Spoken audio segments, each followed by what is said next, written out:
You are listening to Unfuck Your Mind with the real, raw, colorful, authentic, empowering, control profanity loving human Zach Lyotis, soul activator, master key holder, and intergalactic elder. Zach loves to find lessons in adversity to advocate humanity one listener at a time. She also enjoys having fun along the way. Check her out at zachlyotis.com to see what she's up to. But for now, let's pass it off to Zach.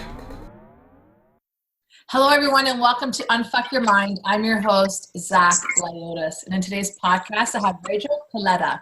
Rachel's an energy healer, psychic intuitive, and mentor to awakening light workers. Through her infectious warmth and playful attitude, Rachel shares her unique abilities to channel energy, hold space for healing, and create alignment with the truth of your soul, wholeness, and perfection.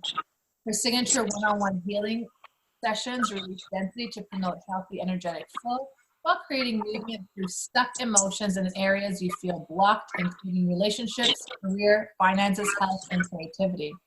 For those seeking tools, guidance, and supporting developing their own special intuitive gifts, Rachel's mentorship programs have been called nothing short of transformative. Her joy and passion for sharing her gifts extends to the free intuitive development workshops offered throughout the year, as well as through her YouTube channel. Welcome, Rachel, to Unfuck Your Mind. Thank you for being here. Thank you, Zach. I am so excited to be here. This is fun. And I know we went through a little bit of uproar with the energy. So your infectious warmth and playful attitude, exactly what we had to deal with earlier today, not being able to connect. But I want you to bring us back to when you first started tapping into your gifts, your intuitive gifts. Yes, absolutely. So I was definitely a very intuitive child. I saw spirits in the room, felt things, huge empath. And as I got older and, went through my childhood and my adolescence and through my 20s, there was a lot of dysfunction in my family, a lot of trauma that occurred, and I got very separate from my gifts.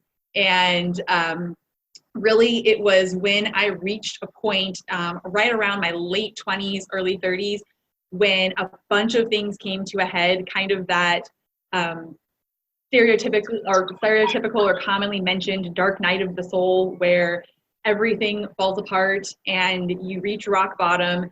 And through the trauma that I had experienced growing up, and I just think of trauma as really unhealed pain. Some people think of trauma as, they label it as a specific event that just felt completely traumatizing. And, there can be small day-to-day things that also build up and create trauma. So if you are carrying or holding on to unhealed pain, I would classify that as trauma. And for me, how this had my coping mechanisms that I had used to deal with a lot of the trauma that I had been holding through my childhood and teen years was I had a very severe eating disorder for 17 years. And I also was an excessive social drinker, I would say. I became really involved in corporate America and just stepped way outside of my sort of creative, artistic, intuitive nature, and just really felt completely separate from myself. And all of this came to a pretty intense head where I reached a point I wasn't even sure if I really wanted to be here anymore. And I had an amazing experience where I was, right when I was in the thick of this, I was at the grocery store, and a psychic came up to me at the grocery store, tapped on my shoulder, and said, "I feel really pulled to share something with you. Is that okay?" And at the time, I identified as atheist, and this was definitely a bit outside of my comfort zone, but there was just a warmth to her. And I don't know, I might have been a little bit the deer in the headlights feeling, but I was just like, sure, okay, what do you got? And she told me, I've been told that you really need to start taking care of your health, that you are here for a really important, really special reason. And it's imperative for you to start taking care of your health, for you to be able to bring your really special, unique gifts forward in the world. And that just kind of started to plant the seed for me. I mean, I knew I was feeling miserable. I wanted to take care of my health. I didn't really know how to do it. And there was another maybe year or two that I kind of bumbled along, struggling with things, trying to kind of figure out how to find movement, things getting slowly, incrementally better.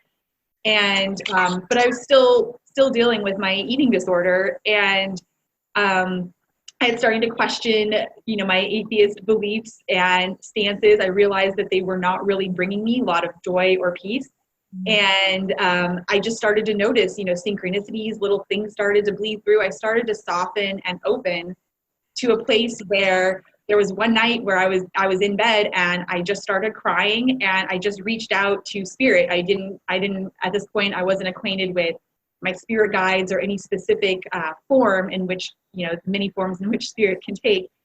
And I just cried and I just said, I need help. And I want to move past this. I want to get over this. I want to heal.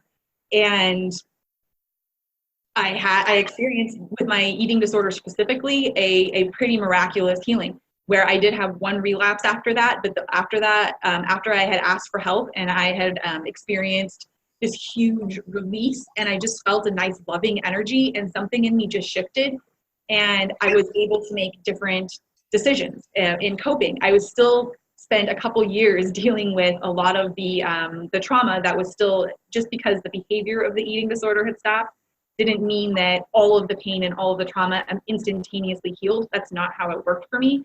And I know that can work for some people, but it also, I now realize, wasn't my journey. I was kind of meant to kind of dismantle things brick by brick and really learn and explore. And that was reawakening my gifts and my ability to channel energy.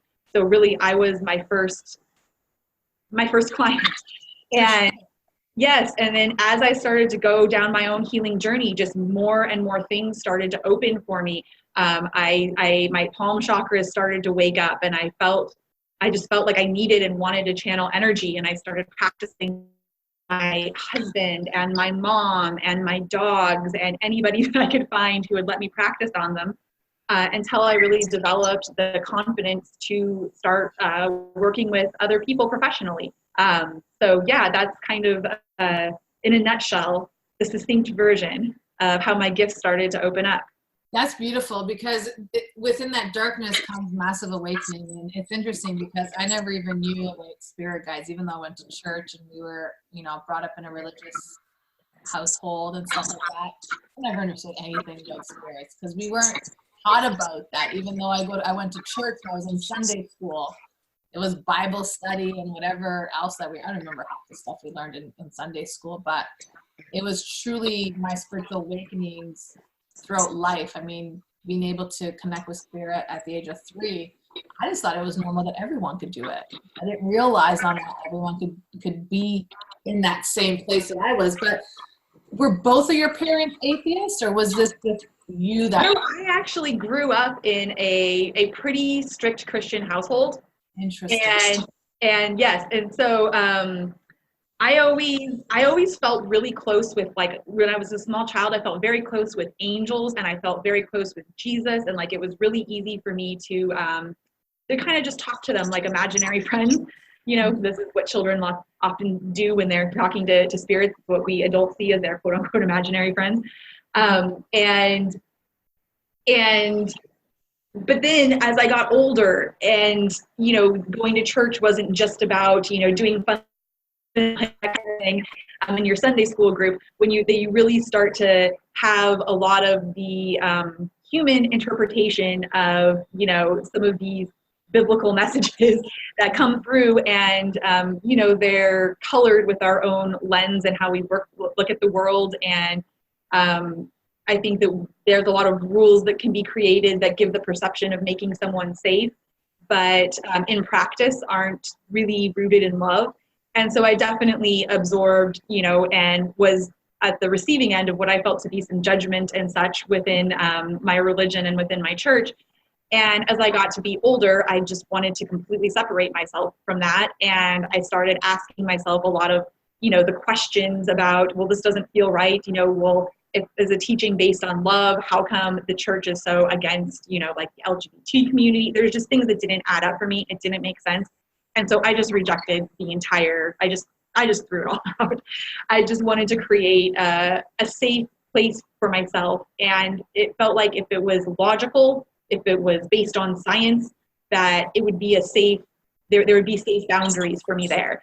But what I found over time is that that brought me a lot of pain and separation, even more so than some of the less, I don't know, healthy beliefs and teachings that came through the church. And then I went through this really beautiful, I think, kind of coming around full circle, where now I've been able to go back and, reconnecting with my guides, reconnecting with the angelic realm, reconnecting with Jesus actually as well too, understanding what was at the heart of those teachings and how they were kind of twisted. And it's just one channel of spiritual information that it comes through. I think that there's truth in all religions, but the doctrine and the gatekeeper concept, where there's a gatekeeper that you need to go through for your connection to the divine.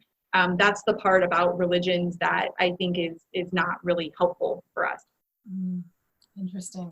Yeah, and I love that you said that you're rebirthing within Jesus and all that stuff, because I always say church was my foundation to recognize something deeper within myself. And I often connect with Jesus. I call him one of my homies, and he'll say, "You're the Messiah," right? And I go, "I am the Messiah." I crack up jokes, but in those jokes is truth. And I had to own up to that, and I get it. And the more that you get to know yourself, there's a greater sense of who you're becoming. Because it's interesting, when I got on this podcast with you, I sat and we're having, like I said, difficulty getting on. And I heard you say, "Oh, she's just getting started."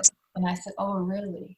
And I said, and it's not that it's not like he's saying you don't know what you're doing, but it's just you're getting started to get comfortable within the knowingness of who you're becoming on such a deeper level. And it's not like you're not doing a great job. I could feel the work that you're doing. I could feel your light. I could feel your love. I could feel your love. I could feel so much of you. And it's just like, we want her to expand. We want her to go deeper. We want her to clear, move. It's like all these beautiful things that are coming forth. And then just like, yes, I could feel her too. I can feel her too, Oh, I love that. That's so synchronistic for me as the years been turning, as we've moved from 2018 to 2019. I kept getting this all of these visuals of like an hourglass flipping. It was like the sand is ran through one way. It's almost like I can feel that there's been this completion. And yes, I feel that energy too of like, I'm just getting started. It was a long journey of coming back to myself. I mean, that's something that I think lots of people who have been through trauma, but specifically people who have experienced eating disorders and addiction, there's oftentimes enmeshment trauma that goes on there, where you really, in order to stay safe and have some sort of, feeling of control in your life, you really let go of parts of yourself, and you absorb the parts of yourself, parts of people around you as parts of as yourself. And you get to be an adult, and I've definitely worked with clients who've experienced this dynamic too, where you're an adult who feels like, who am I? I don't even know who I am. And that was the journey of discovery that I really had to go on over the last couple of years to get to, I feel like, this place where it's like, okay, I know who I am. I know why I'm here. Now let's put this stuff out there. Now let's share and make this available. And I think that that's also something really important that I want to point out, just for anybody who might be listening who may feel like that or may go through that experience, is what I've really learned or been shown through my experience of feeling completely separate from myself to coming back to myself, is that if you're somebody who feels like you've gone through enmeshment trauma, or feels like you just don't know exactly who you are and what you're meant to do, you feel lost, that I believe that the soul sets up a life path where we learn through experiencing contrast. So, we can't know what warmth is unless we've experienced cold. We can't, what hunger is unless we've experienced satiation, and vice versa. And so if you're somebody who's feeling like you're not sure who you are, your purpose, or, someone who's even feeling very, very injured by that not knowing, you've set yourself up in this lifetime to be somebody who knows so, so deeply who you are. Through that contrast of not knowing, of being separate, you're meant to go on a beautiful journey of discovery. And when you find it, you're going to know it with such certainty that it really is, I think, a powerful journey to go on. So I just want to encourage anybody who might be feeling that way as well. Amen, sister. It's true. I wouldn't have known what true happiness was until I went down depression. Yes. And I know what depression feels like, and I know I'll never go back there because I'm very, very well aware of the emotions of depression. Let's talk about the eating disorder. I had an eating disorder as well. All right. I was a pill popper. I took a lot of in my teens. I took a lot of pills. I was a druggie. I shouldn't consider myself a druggie, but I was running away from my truth and taking, pills or doing drugs and alcohol and all this stuff. And I talk about this in a lot of podcasts. But bring us down that alley of your eating disorder, because I find that within that eating disorder, we're hiding really again from our own self. And this is something that I did. I was hiding from myself. I felt like that ugly fat duckling because I was almost, 200 pounds. And I went down to almost like 95 pounds, and I did it fast because I was taking, back then they used to call it White Cross. I don't know what the speed or whatever it was like that. But that awakening process of the doctor saying to me, do you want to go to the hospital? And I'm like, I eat all the time, doc. I don't know what you're talking about. It's like totally lying to myself on so many levels. So bring us down that alley, because I know eating disorder plays a huge role right now, especially in men and women. Men go through a lot of eating disorder and a lot of body dysmorphia as much as women do. And maybe it's more seen as a woman's disease, but it's truly a man's disease as well. So bring us down that path. Absolutely. Well, yeah, and I think this is so important too, with also the proliferation and involvement with social media. Like eating disorders are getting higher and higher and higher, and it makes sense why. Yes. Well, I feel that it's my feeling that really there are no mistakes. We're always doing the best we can with where we're at, with the knowledge that we have at the time. And our primary goal is to feel safe and feel loved. And it's my feeling that I dealt with both bulimia and anorexia. There was times where one would get more intense than the other, but it was really a hand-in-hand scenario. And I feel like, well, there's a couple things to say here. First, I think that a lot of people who go through some sort of addictive tendency, whether that be around food or around, drugs, alcohol, a lot of times addiction, a lot of people who are prone to addiction, I think, are actually kind of closeted empaths. They're not, I don't think it's universally true, but I think that a lot of people who are empaths and feel very, very intensely. And another thing that's true of empaths is not that they just feel the feelings and emotions or even physical sensations of those around them, but one step further than that, a lot of empaths, most empaths really, from my experience, they also can see the dynamics that are going on, the whys and wherefores that are causing that emotion. So as an empath, not only do you feel when someone around you feels, sad, angry, depressed, but you can see why this is happening. And it causes a lot of empaths to feel that it's their responsibility to fix or manage the people's emotions around them. When they feel out of control, okay, well, I can see why this might be happening, so it's my job to fix that. And it puts this huge amount of pressure and just this huge amount of sensation on somebody who's already so sensitive. And they really need a way to manage that, or it's too much, and so we choose these numbing behaviors. So I think that's important to recognize, is that there's not something inherently like wrong or broken with you. It's very likely that you're somebody who just feels incredibly intensely, and we don't have the support or the systems in place in our society to really teach people from a young age. We teach math, science, reading, history, but we don't teach people how to manage and work with and clear their own emotional energy. So obviously, I'm a huge empath, and I definitely attribute that as being part of how I kind of meander down this road. But, then on top of that, to kind of go back to some of the trauma pieces, I mean, I think with anorexia, there's a lot of dynamics of control going on. And lots of times people are in a certain situation within their family dynamic where they feel very, very trapped. And they feel like no matter what they do, they don't have control over their life. There's nothing that they can control. So this is the one thing left that they can control. This is the one thing left. What they put and what they put in their mouth, the way they look. This is one thing that they can control. And so again, it's somebody who's really craving and needing control. And as such, I think almost going forward with coping with an eating disorder, that is a coping method. I think that it's raising the vibration slightly more than just submitting to it and ultimately deciding that you can't be here because, in a human body on this planet, because you don't have any control over your life. So in this way, coping mechanisms can really be lifesavers. It's just that we get to a certain point in time where it's time to transcend that coping mechanism and find a more healthy way to deal with it. But this is really like an emergency situation for our psyche where they're like, here, take this life raft, maybe it'll strangle you if you keep going with it forever, but it's something to keep you afloat now. And with the bulimia, I feel like there's a lot of people who end up developing bulimia as a coping mechanism. They have a childhood where there's a lot of gaslighting going on. There's a lot of parental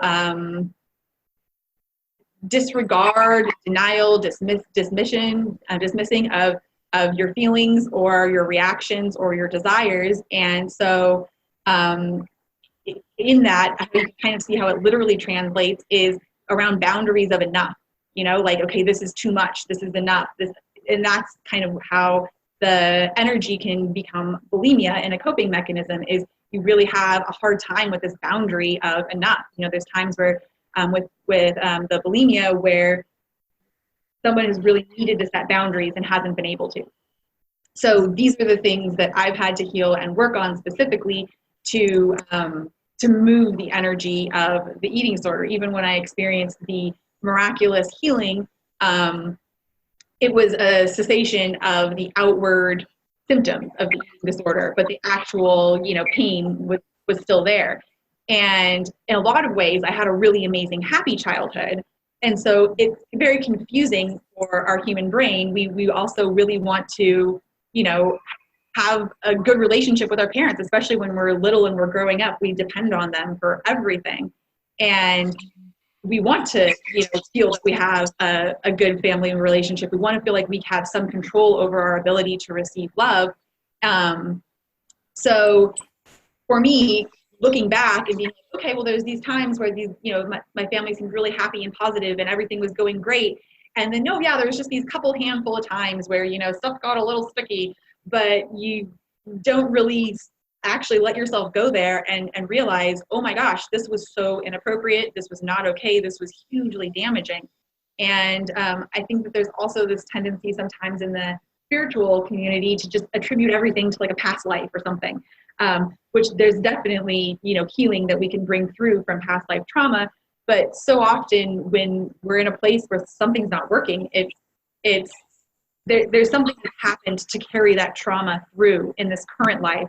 And if you address what's happening in this current life, it bleeds through into all other lives.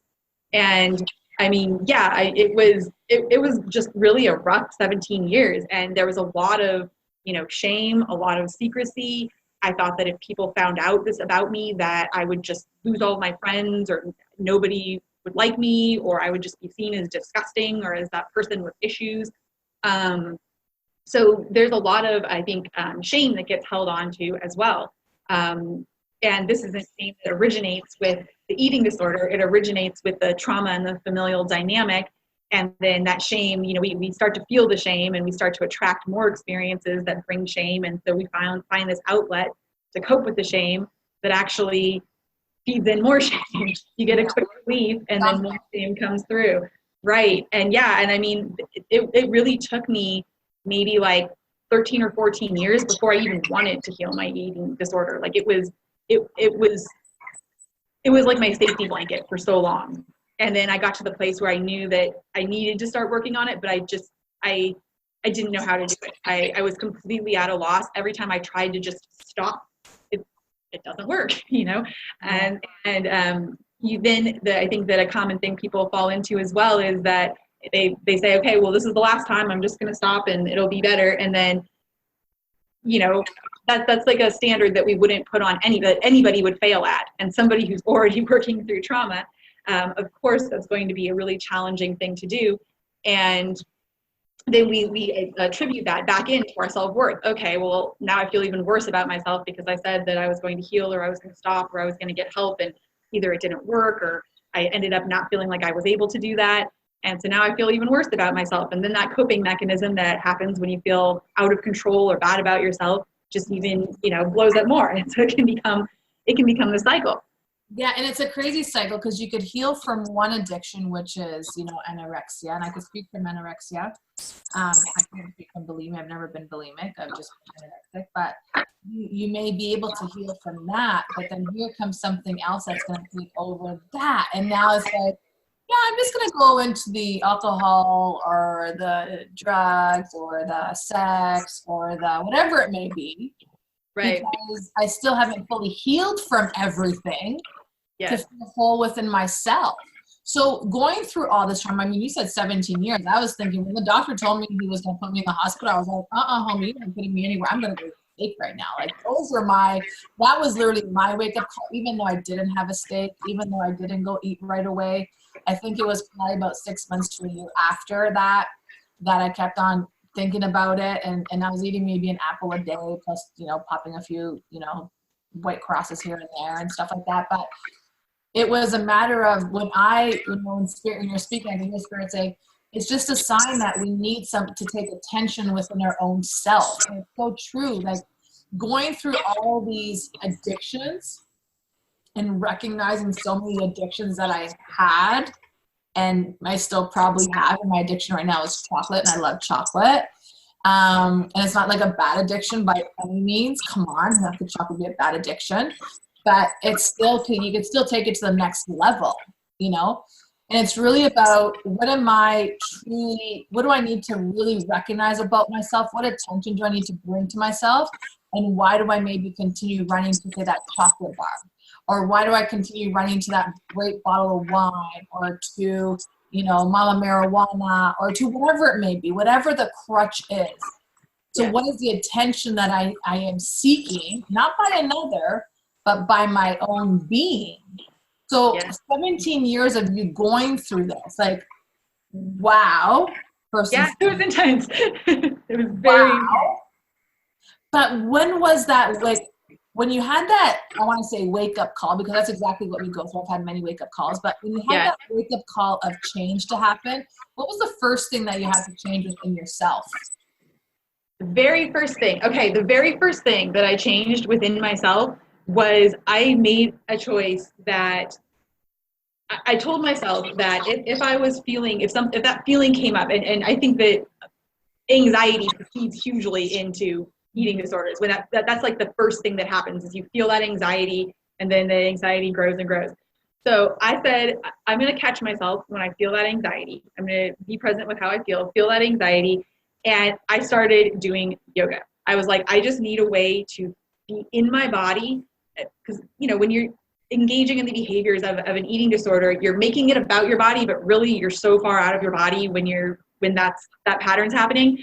So I wouldn't tell myself that I couldn't engage in eating disorder, like whether I felt like I, was heading towards a binge, or if I felt like, I was heading towards just a complete like restriction like phase, or, I wouldn't tell myself that I couldn't do that. I would just say, okay, before you do that, unroll the yoga mat, put on, like, light a candle, put a crystal up front, whatever I needed to do to set the stage for a nurturing, supportive environment.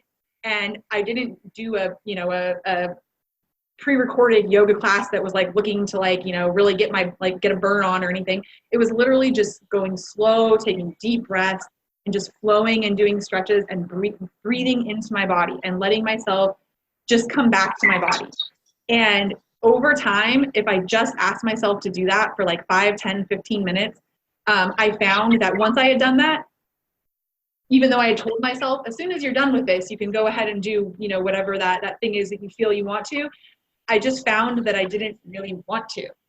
Interesting. And I could be like, okay, I still feel it a little bit, but okay, maybe I can do one other thing first. And then I would just, if there was a little bit of room there, a little bit of space, a little crack open in the door that, that I could just find, okay, well, maybe I'll go. And then if I just kept myself, in my body doing things that felt nurturing to me, okay, well, maybe I could go on a quick walk. Okay, maybe I could sit and pet my dog for like 5 or 10 minutes. Just bringing myself back into my body, into something that felt safe. And not in a way where I think before, if I was going to bring myself into my body, it would be like, I'm going to go to the gym and I'm going to run, 5 miles. And that's not really being in my body because I was really so far out of my body and just, charging through and kind of self-punishing. But I brought in the awareness to want to be just self-nurturing. Like at the end of every yoga class, how you're laying on your back and they tell you to bring your knees to your chest and just give yourself a big hug. Like I remember when my very first yoga class, they told me to do that. And I just remember feeling, oh my gosh, this is what it feels like to like hug yourself, to like just exhale into yourself. Whoa, this is a different feeling. It's just kind of bringing it back to what we talked about earlier, the contrast. It's like I'm spending so many years feeling completely the opposite. Just something as simple as a yoga instructor telling me to, hug my knees into my chest and give myself a huge hug and thank my body for the practice was like revolutionary. So then I started taking that home, got my yoga mat, started doing that. And then something else that I want to mention, which came in maybe a year or two later on my journey as I continued to allow my intuition to open, but is really showing self-love. And like you said, finding these parts of ourselves that are wanting something, craving something, and fulfilling that need. My favorite practice came to be just sitting underneath a tree and putting my hands over my heart space and just breathing into my heart and asking a part of me that needed love to show up. And like sometimes I'd get these parts of me that, were really sunny and childlike and they wanted to be played with, or they wanted the sun, or they had a need that they wanted to be met that just seemed really light and fun. And I was like, okay, I can meet that need. I'll send some energy of play. I'll imagine playing with you or whatever. And then sometimes there'd be these parts of me that showed up that looked or seemed almost like, monstrous or demonic or, these parts. And I found as I began to work with these parts and just tell them I love them and just send the energy of love through my heart chakra to those parts of me, that these parts that seemed or looked scary to me were the parts that were holding on to the most pain. And those were the parts that just really, literally just being willing to see them started to like melt it. So that came a little bit later, but that was such a powerful, I literally spent probably a year in meditation, just letting the parts of myself that had been fractured off, had been chipped away, had been suppressed or sequestered or, whatever, just allowing them to come up in meditation, telling them that I love them, telling them that I was willing to listen to anything that they had to say with compassion, without judgment, and then asking them if there was a need that I could, fulfill for them. And sometimes it was really specific and sometimes it was more abstract, but that I saw that's when the yoga really went in conjunction with stopping the behaviors, the outward expressions of the eating disorder. And then it was this deeper work that really got to the root of what had prompted it to begin with. Beautiful. Yeah.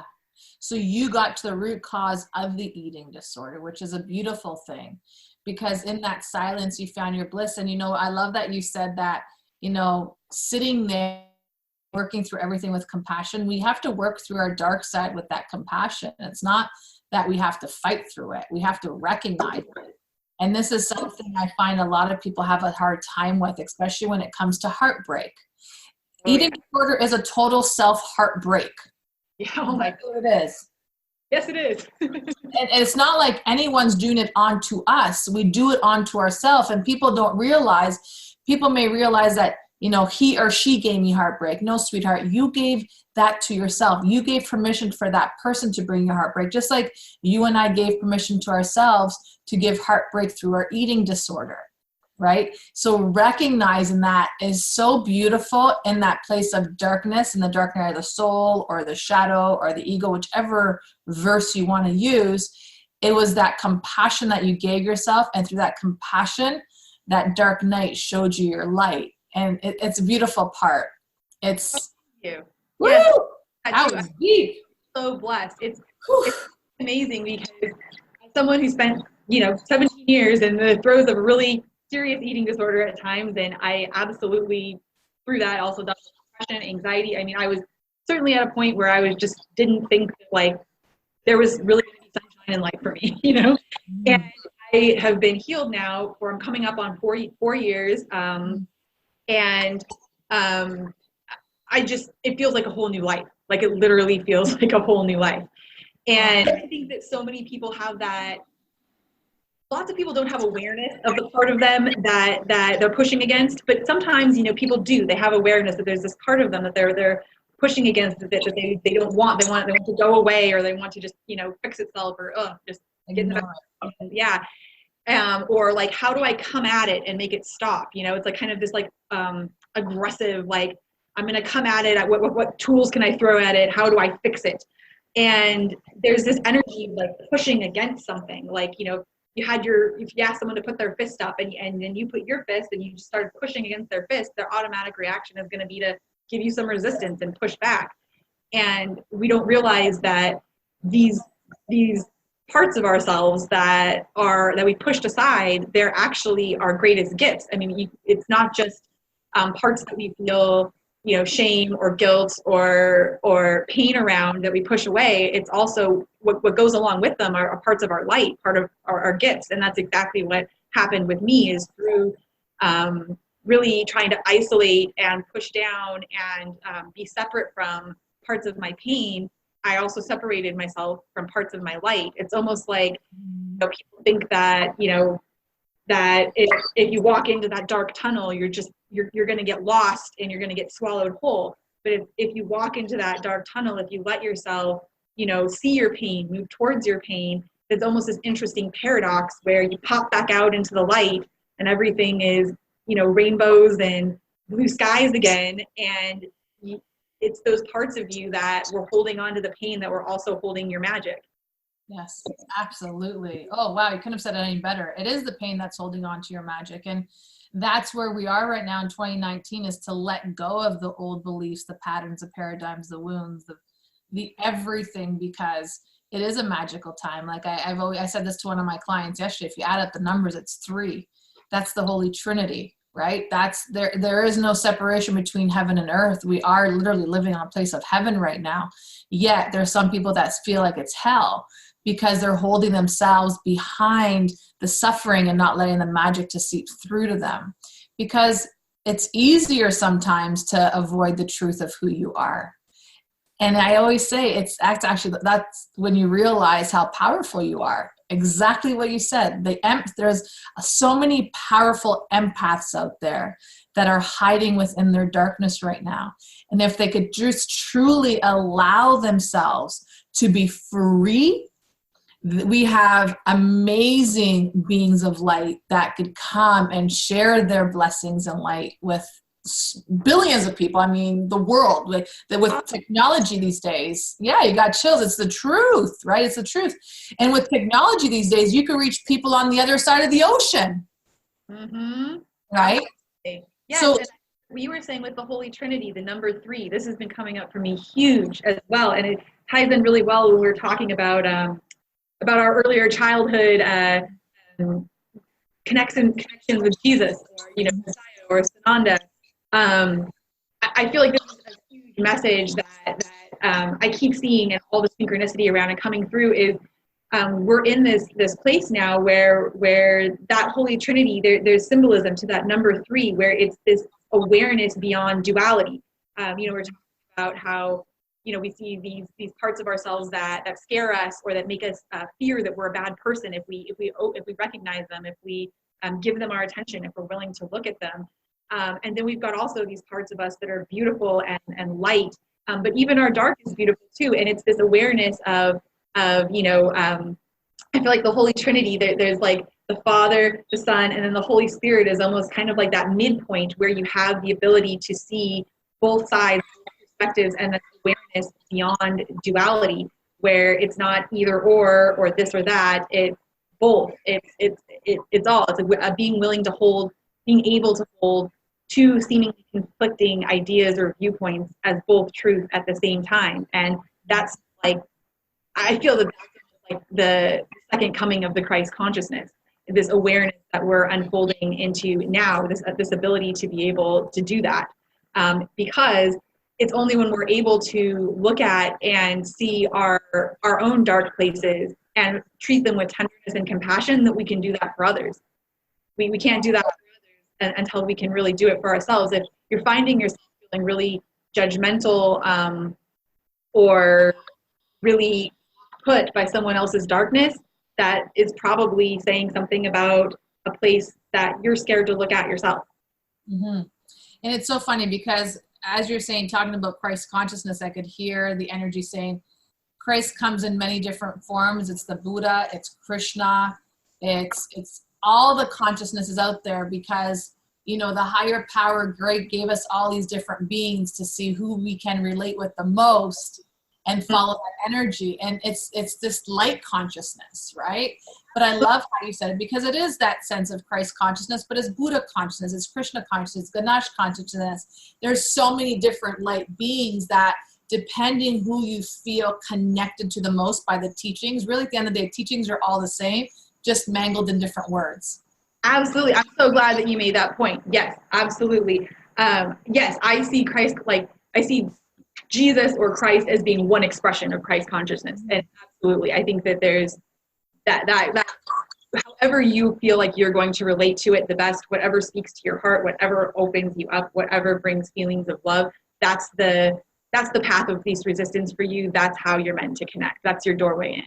Amen to that. So who are your ideal clients that you work with, knowing that you've been through this journey? My ideal clients that I work with, I love working with women specifically who are really feeling like they're hitting a wall, hitting something that's stuck. I mean, I do physical healing, I do emotional healing, and I also do healing around mental thought patterns. Really what opens my heart and just triggers the desire to channel and love energy is people who are going through pain, you know, people who are experiencing pain and are feeling like they're just hitting a wall and can't move forward. I love working with those people and being able to bring in the energy of pure love to help them be able to align with their highest self and get a better perspective that allows them to move forward. And I also love working with, in my mentorship capacity, I love working with people who are really pulled towards energy work. That's my first love. And so I love working with budding energy workers as well. That's amazing. So anyone that is interested in working with Rachel, all of her social handles, her website, everything is in the show notes below. Connect with her if you feel aligned to the message, if you feel aligned to work with her to get assistance, to get activations, to get recognition of who you are in your divine eyes, and the divine eyes of the universe, and see where she could take you. I know she could take you on a beautiful journey because I could feel it. So Rachel, thank you so much for being on the podcast today. I'm so happy that we got to have a conversation today. Your journey has been a beautiful one, as much as it's been maybe a, painful one. It brought sheer bliss and beauty out of you. Your light shines beautifully through you and onto other people. So thank you for being on the podcast and having this conversation with me. Oh, it's so my pleasure, Zach. I love connecting with you, and the same to you. Your light shines so bright as well. It's been such a pleasure, such a delight. So much fun. So everyone, thank you for joining us again on this Wise Women Wednesdays. All the social handles for Rachel just below. We will catch you again next week. Have yourself a beautiful day. Bye for now. Thank you for listening to Unfuck Your Mind. Head over to iTunes and leave your 5-star review and comment to get uprising the charts so we can get this incredible wisdom into more ears worldwide. In the show notes, you'll find all affiliate links to what we've mentioned in the podcast or products Zach loves to use. Until we connect again, unfuck 1% of your thoughts and watch how your life shifts.